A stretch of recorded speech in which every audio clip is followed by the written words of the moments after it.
Premier principe, un site qui est ouvert à tous, accessible à tous, et pas seulement à des catholiques pratiquants, mais un site qui se veut ouvert et qui se veut dans la proposition. Voilà, là je fais référence à la lettre aux catholiques de France de 1996, proposer la foi dans la société actuelle. Hein, c'est ce que les évêques ont donné comme cap. Donc on est dans cette logique-là, proposer la foi, proposer de la réflexion, un chemin de foi à tous. Alors au travers d'étapes de la vie.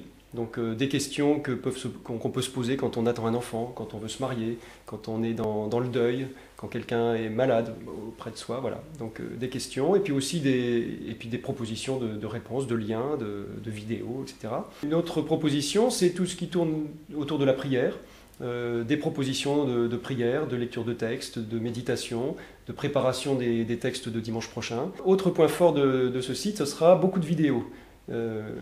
Parce qu'aujourd'hui, c'est vrai, quand on voit le comportement des internautes, on va plus facilement écouter une vidéo de 3 minutes que de lire un texte de 50 lignes. Donc beaucoup de vidéos, des témoignages, également des questions brèves, c'est-à-dire des questions-réponses, à partir de questions très simples que peuvent se poser tout un chacun. Comment choisir le parrain pour le baptême de mon enfant, la fidélité dans le couple, à quoi ça sert, est-ce que c'est important, voilà. Et une réponse en vidéo de 2-3 minutes maximum par un prêtre, un diacre, un laïc du diocèse. Oui, alors un site pratique, pourquoi? Parce que un internaute qui arrive, qui cherche quelque chose, je pense qu'il faut d'abord répondre à sa question avant de lui parler de la foi et de l'emmener plus loin.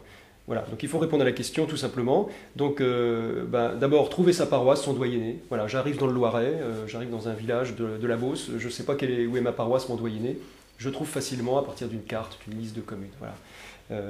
Je cherche un groupe, je voudrais rencontrer des gens pour échanger, partager. Voilà, donc là je peux trouver tout ce qui peut exister, suivant que je cherche quelque chose pour les jeunes, ou quelque chose en rapport avec la famille, quelque chose en rapport avec la santé. Voilà, un moteur de recherche assez simple. Je voudrais faire baptiser mon enfant, ou bien je voudrais être confirmé. Voilà, quelle démarche? Eh ben, très simplement, j'ai une page qui m'indique comment concrètement, qui contacter pour demander le baptême, pour demander la confirmation, demander voilà. L'agenda, bien sûr, je voudrais savoir qu'est-ce qui est prévu dans les semaines à venir. Donc un agenda qui est consultable de façon complètement générale pour le diocèse, mais également en fonction du lieu où j'habite. J'habite dans la région de Montargis, je voudrais savoir qu'est-ce qui va se passer dans ma région.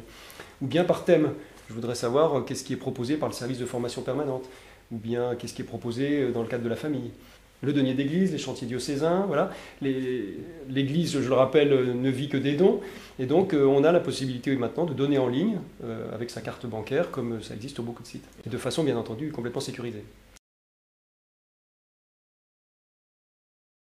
Un site qui reflète tout le diocèse, l'église diocésaine de Loiret.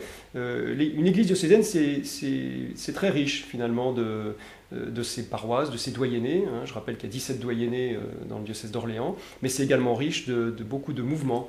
Il y a des mouvements qui existent pour les jeunes, pour la famille, pour la solidarité, la santé, etc. Il y a énormément de choses qui existent. Il y a des services diocésains qui sont également là pour animer par thème, hein, le service diocésain de la catéchèse, le service diocésain de la coopération missionnaire.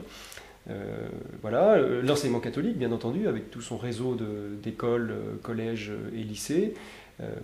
Et donc, montrer finalement, au travers de ce site, toute la diversité et la richesse de l'église diocésaine, et également permettre la communion entre tous ces catholiques, parce que quand on est impliqué beaucoup dans un mouvement, on n'a pas forcément beaucoup le temps d'aller voir ailleurs. Bon, ce site se veut aussi une possibilité de découvrir d'autres choses qui existent dans une autre paroisse, dans un autre mouvement, dans un autre service.